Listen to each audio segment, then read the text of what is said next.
राधे राधे सभी को। जय श्री कृष्णा। स्वागत है आप सभी का हमारे यूट्यूब चैनल में। आज हम आपको बुधवार व्रत की कथा सुनाएंगे। कथा अच्छी लगे तो वीडियो को लाइक करें और चैनल को सब्सक्राइब करें। समतापुर नगर में मधुसूदन नाम का एक व्यक्ति रहता था। वह बहुत धनवान था। मधुसूदन का विवाह बलरामपुर नगर की सुंदर लड़की संगीता से हुआ था। एक बार मधुसूदन अपनी पत्नी को लेकर बुधवार के दिन बलरामपुर गया। मधुसूदन ने पत्नी के माता पिता से संगीता को विदा कराने के लिए कहा। माता पिता बोले, बेटा आज बुधवार है, बुधवार को किसी भी शुभ कार्य के लिए यात्रा नहीं करते। लेकिन मधुसूदन नहीं माना। उसने ऐसी शुभ अशुभ बातों को न मानने की बात कही। दोनों ने बैलगाड़ी से यात्रा प्रारंभ की। 2 कोस की यात्रा के बाद उसकी गाड़ी का एक पहिया टूट गया। वहां से दोनों ने पैदल ही यात्रा शुरू की। रास्ते में संगीता को प्यास लगी। मधुसूदन उसे एक पेड़ के नीचे बैठाकर जल लेने चला गया। थोड़ी देर बाद जब मधुसूदन कहीं से जल लेकर वापस आया तो वह बुरी तरह हैरान हो गया, क्योंकि उसकी पत्नी के पास उसकी ही शकल सूरत का एक दूसरा व्यक्ति बैठा था। संगीता भी मधुसूदन को देखकर हैरान रह गई। वह दोनों में कोई अंतर न कर पाई। मधुसूदन ने उस व्यक्ति से पूछा, तुम कौन हो और मेरी पत्नी के पास क्यों बैठे हो? मधुसूदन की बात सुनकर उस व्यक्ति ने कहा, अरे भाई, यह मेरी पत्नी संगीता है। मैं अपनी पत्नी को ससुराल से विदा कर लाया हूँ, लेकिन तुम कौन हो जो मुझसे ऐसा प्रश्न कर रहे हो?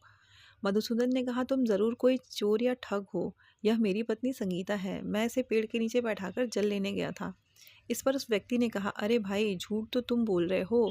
संगीता को प्यास लगने पर जल लेने तो मैं गया था। मैंने तो जल लाकर अपनी पत्नी को पिला भी दिया है। अब तुम चुपचाप यहाँ से चलते बनो, नहीं तो किसी सिपाही को बुलाकर तुम्हें पकड़वा दूंगा। दोनों एक दूसरे से लड़ने लगे। उन्हें लड़ते देख बहुत से लोग वहां एकत्र हो गए। नगर के कुछ सिपाही वहां आ गए। सिपाही उन दोनों को पकड़कर राजा के पास ले गए। सारी कहानी सुनाकर राजा भी कोई निर्णय नहीं कर पाया। संगीता भी उन दोनों में से अपने वास्तविक पति को नहीं पहचान पा रही थी। राजा ने दोनों को कारागार में डाल देने के लिए कहा। राजा के फैसले पर असली मधुसूदन भयभीत हो उठा।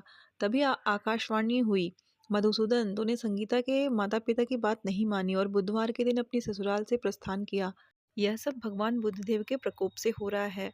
मधुसूदन ने भगवान बुद्धदेव से प्रार्थना की कि हे भगवान बुद्धदेव, मुझे क्षमा कर दीजिए। मुझसे बहुत बड़ी गलती हुई है। भविष्य में अब कभी भी बुधवार के दिन यात्रा नहीं करूंगा और सदैव बुधवार को आपका व्रत किया करूंगा।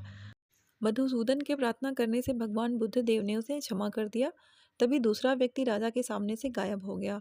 राजा और दूसरे लोग इस चमत्कार को देख हैरान हो गए। भगवान बुद्ध देव की इस अनुकंपा से राजा ने मधुसूदन और उनकी पत्नी को सम्मानपूर्वक विदा किया। कुछ देर चलने पर रास्ते में उन्हें बैलगाड़ी मिल गई। बैलगाड़ी का टूटा हुआ पहिया भी जुड़ा हुआ था। दोनों उसमें बैठकर समतापुर की ओर चल दिए।